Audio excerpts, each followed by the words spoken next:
Oke, selamat siang. Assalamualaikum warahmatullahi wabarakatuh. Kita lanjutkan untuk materi kita yang terakhir, yang ke-14 untuk IKM dengan tema gizi masyarakat. Gizi dan fungsi. Ilmu gizi adalah ilmu yang mempelajari nasib makanan sejak ditelan, sejak kita makan sampai diubah menjadi bagian tubuh dan energi serta diekskresikan sebagai sisa. Jadi makanan yang kita makan sebagian menjadi bagian dari tubuh kita dan sebagian besar itu dibuang sehingga menjadi sisa, baik itu lewat buang air besar, buang air kecil. Dari batasan tersebut bisa ditarik sebuah kesimpulan bahwa ilmu gizi mencakup dua komponen penting, yaitu makanan dan kesehatan. Fungsi makanan bagi kehidupan manusia diantaranya yang pertama, memelihara proses tubuh dalam pertumbuhan atau perkembangan serta mengganti jaringan tubuh yang rusak. Yang kedua, memperoleh energi guna melakukan kegiatan sehari-hari. Yang ketiga, mengatur metabolisme dan mengatur berbagai keseimbangan air, mineral, dan cairan tubuh yang lainnya. Yang keempat, berperan di dalam mekanisme pertahanan tubuh terhadap berbagai penyakit, sehingga bisa jadi orang penyakitan karena kekurangan makanan. Fungsi zat makan antara lain yang pertama, protein, di mana diperoleh dari makanan yang berasal dari tumbuhan, maka disebut protein nabati, dan makanan dari hewan disebut dengan protein hewani. Maka protein ada dua, yaitu hewani dan nabati. Fungsi protein bagi tubuh diantaranya membangun sel yang rusak, membentuk zat pengatur seperti enzim dan hormon, membentuk zat inti energi. Kemudian yang kedua, lemak, bisa berasal dari minyak goreng, daging, margarin, dan sebagainya. Fungsi pokok daripada lemak bagi tubuh adalah menghasilkan kalori terbesar dalam tubuh manusia, yaitu 1 gramnya lemak bisa menghasilkan 9,3 kalori. Kemudian sebagai pelarut, yaitu ADEK, ya, vitamin. Kemudian sebagai pelindung terhadap bagian tubuh tertentu dan pelindung bagian tubuh pada temperatur rendah. Kemudian yang ketiga, karbohidrat. Berdasar gugus penyusun gulanya dapat dibedakan menjadi monosakarida, disakarida, dan polisakarida. Fungsi karbohidrat adalah juga salah satu pembentuk energi yang paling murah, karena pada umumnya sumber karbohidrat berasal dari tumbuh-tumbuhan seperti beras, jagung, singkong, dan sebagainya, di mana makanan-makanan tersebut adalah makanan pokok. Biasanya seperti itu. Seperti beras, itu makanan pokok orang Indonesia. Jagung demikian juga orang Indonesia, yang ataupun singkong yang biasanya susah untuk mendapatkan beras, ya, karena mungkin daerahnya susah air untuk tanaman padinya.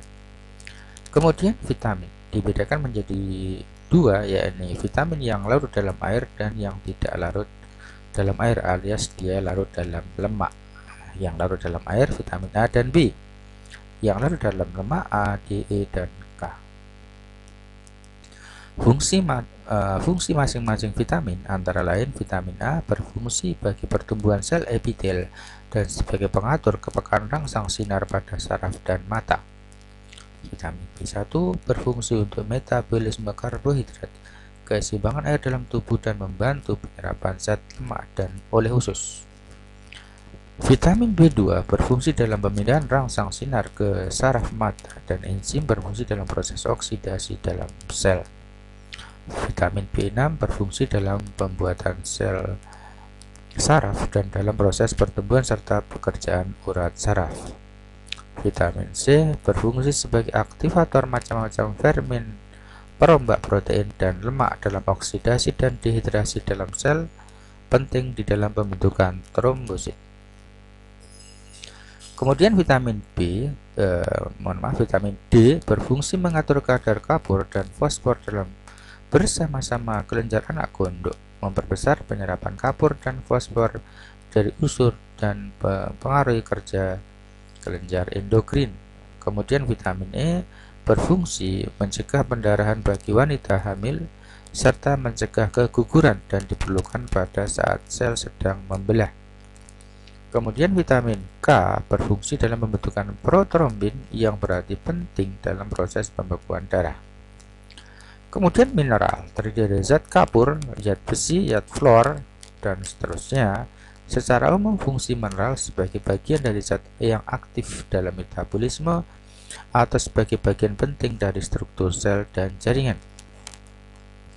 Kemudian gizi klinik dan masyarakat. Dilihat dari segi sifatnya, ilmu gizi dibedakan menjadi dua, yaitu gizi kaitannya dengan kesehatan perorangan dan yang kedua kaitannya dengan gizi kesehatan masyarakat.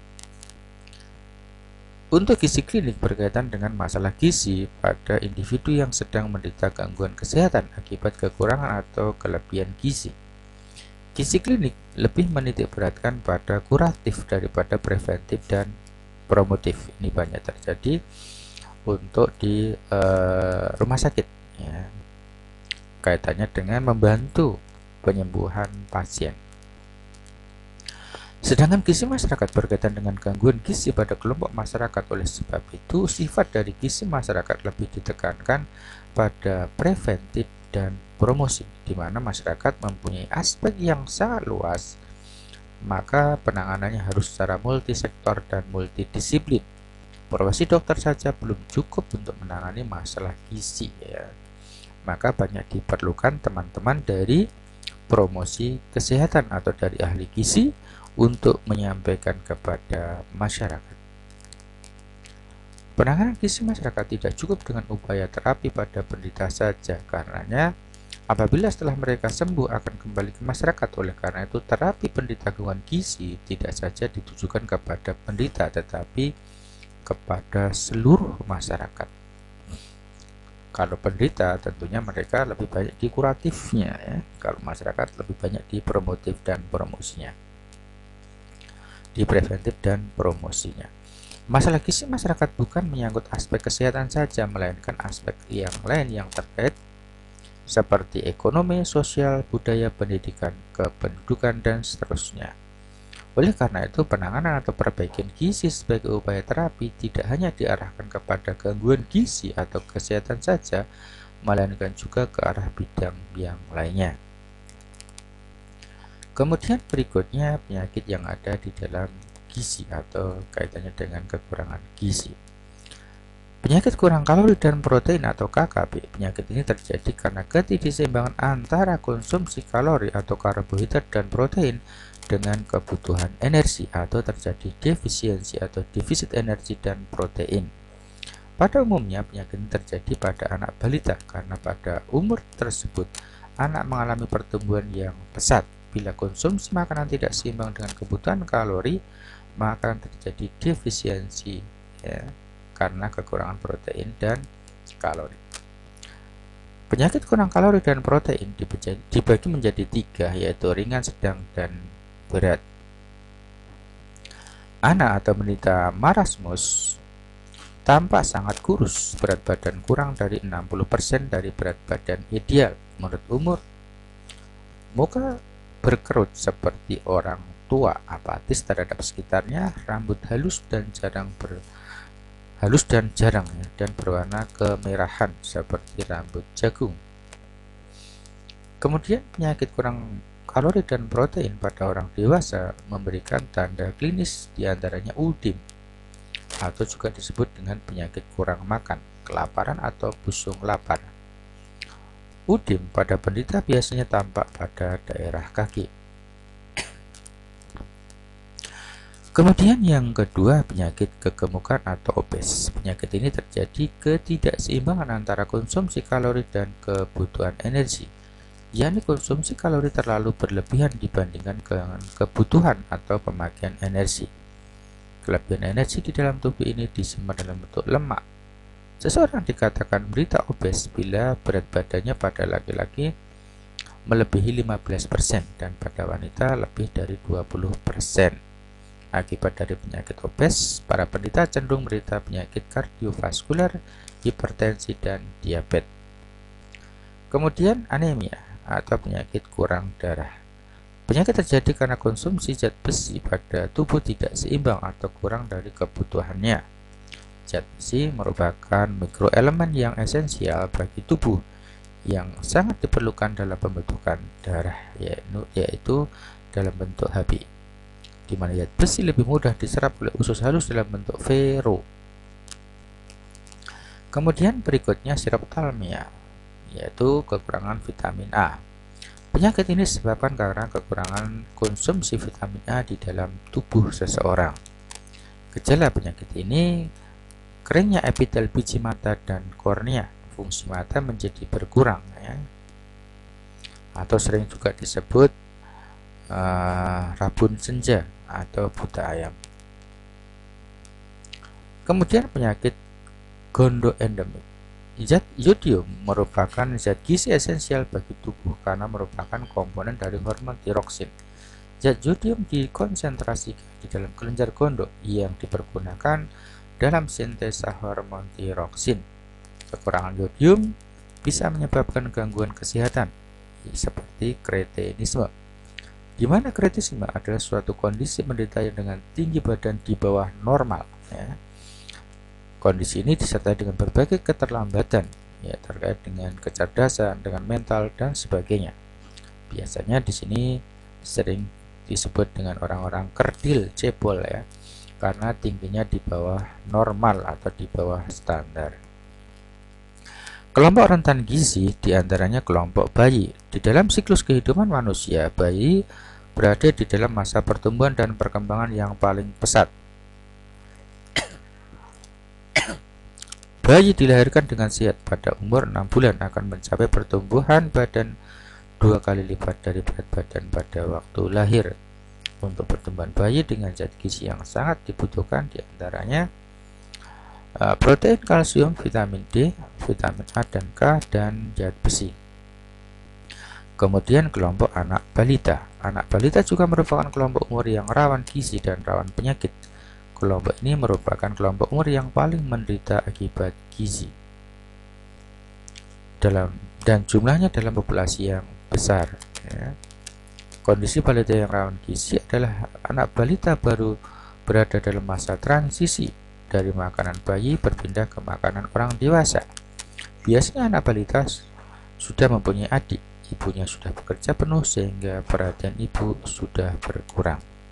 Anak balita sudah mulai main di tanah, anak balita belum dapat mengurus dirinya sendiri.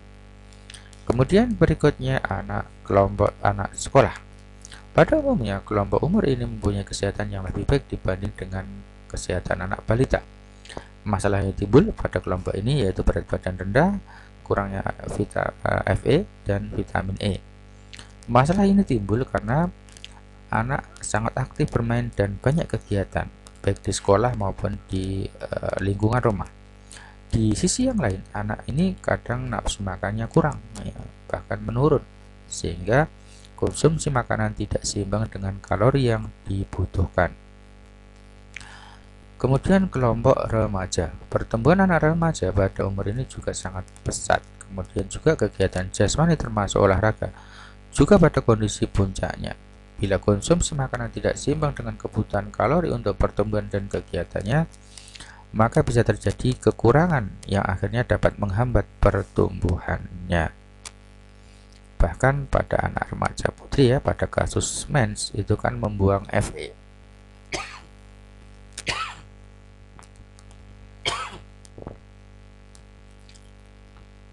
Kemudian yang kelima, kelompok ibu hamil. Ibu hamil sebenarnya juga berhubungan dengan proses pertumbuhan, yaitu pertumbuhan janin yang dikandungnya dan pertumbuhan berbagai organ tubuh sebagaimana misalnya mame. Kekurangan gizi pada ibu hamil berakibat berat badan bayi lahir rendah di bawah 2,5 kg. Kelahiran prematur, lahir dengan berbagai kesulitan dan bahkan kematian. Kemudian ibu menyusui air susu ibu atau ASI adalah makanan utama bagi bayi. Oleh sebab itu, maka untuk menjamin kecukupan ASI bagi bayi, ibu harus diperhatikan ya. Konsumsi makanan ibu harus diperhatikan. Bila konsumsi makanan tidak mencukupi, zat di dalam ASI akan terpengaruh, khususnya untuk protein. Meskipun konsumsi ibu tidak mencukupi, ASI akan tetap memberikan jatah yang berulang oleh anaknya, sehingga mengambil jaringan tubuh ibunya, sehingga ibunya menjadi kurus. Jadi kalau ibu menyusui kurus, berarti bisa jadi kurang makan karena disedot bayinya gitu ya.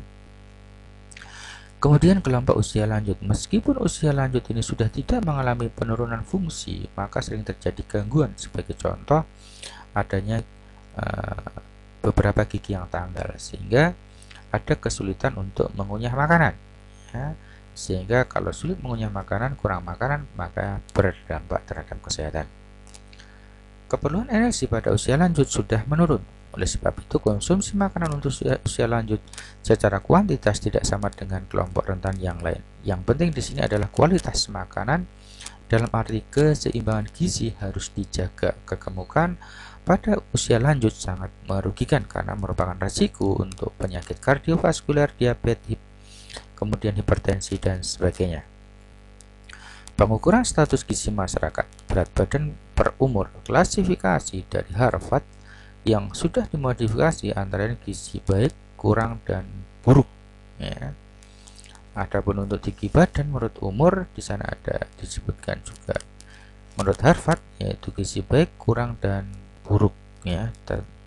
Tentunya di sana ada angka-angka standarnya. Kemudian tinggi badan menurut Harvard ya, di sana ada tinggi dengan gizi yang baik, dengan gizi yang kurang, dan dengan gizi yang buruk ya. Biasanya di bawah 70% dari standar Harvard. Kemudian lingkar lengan atas, di sana juga ada standarnya untuk gizi baik, kurang, dan buruk, di mana untuk yang buruk di bawah 70% dari standar Harvard. Demikian materi yang bisa kita sampaikan. Kita berpindah ke forum tanya jawab. Assalamualaikum warahmatullahi wabarakatuh.